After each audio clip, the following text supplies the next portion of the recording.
AJ says, I commented on a video earlier, which, by the way, we have that question. We were going to talk about it. So I'm glad you brought it up. And I was to say earlier, asking how you guys would feel about Scott Satterfield as a potential BK replacement in the future. Curious what you think. I like him. And if I'm not mistaken, that question that he had as a comment on one of the videos was more like, what do we think is going to happen after Kelly leaves? What is the replacement? What do we think is going to happen, basically? So, and he's offering up Scott Satterfield, and he wants your opinion. Hit it.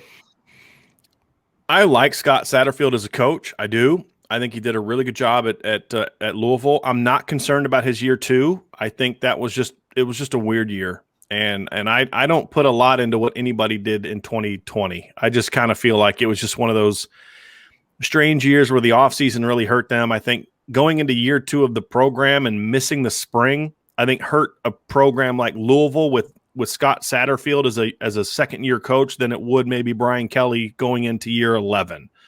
So, but my concern, however, AJ, is I think some coaches are geographical fits.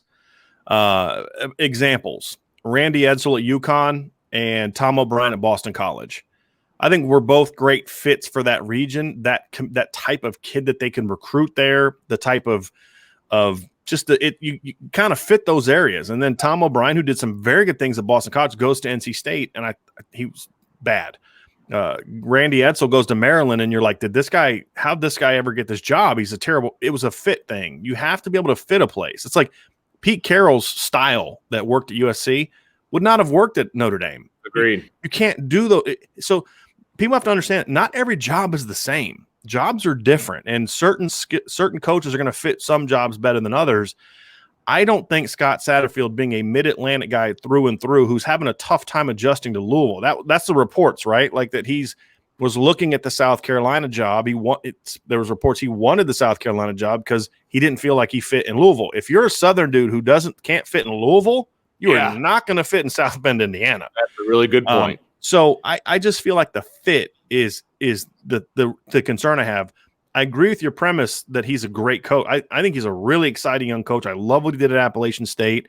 I think he's going to do really good things at Louisville as long as he doesn't shoot himself in the foot by looking for a job every offseason, which is going to kill his recruiting and kill his ability to go hire the right kind of staff. Because I don't want to come work for you if you're going to leave if you're threatening to leave. So he's going to have to show some buy-in, and he's going to have to make sure that he does everything possible to not have his name be linked to jobs this offseason or just leave. Either way, just take a job and leave. But that would be my thing with him. So great coach, a really good young coach, up and coming coach, but not a fit for Notre Dame. What's your short list? It's still evolving. Right, it's still evolving. Jeff Brom's going to be my guy, and I know that people are going to say, "Well, his record's this, and this," and I'd say, "Look, there's not a lot of people that could have gone 4-8 with Purdue in 2019 with all the injuries they had." I think fit-wise, I think he'd be a great fit. He's an offensive mind. He's a blue-collar guy. He's very, very smart. Runs sort of a pro-style collegiate offense, which that is not a contradictory phrase. That's to me a real thing. And he grinds on the recruiting trail. I mean, he's gotten some players at Purdue. You're like, Purdue doesn't recruit like that. They're getting 4-star players here and there, and but he needs to start showing it on the field. They do need to kind of start winning some games, or he's not going to be a guy that will have a shot. But he's on there.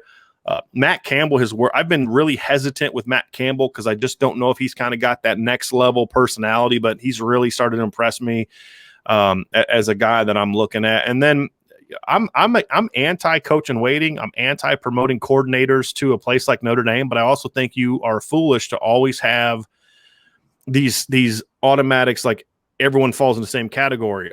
I'm really curious to see what Marcus Freeman does these next couple years. I'm more open to the idea of Marcus Freeman as being a coach in waiting than I was Clark Lee, because I don't think Clark Lee would ever be a dynamic recruiter as a head coach. I completely agree with that. I think Marcus Freeman, the personality for it. Being a dynamic recruiter needs to be like the third or fourth thing on your resume. You need to have, great coach and all those other things first. But if the recruiting piece, you need to have that at Notre Dame. And I don't think Clark Lee has that for a place like Notre Dame.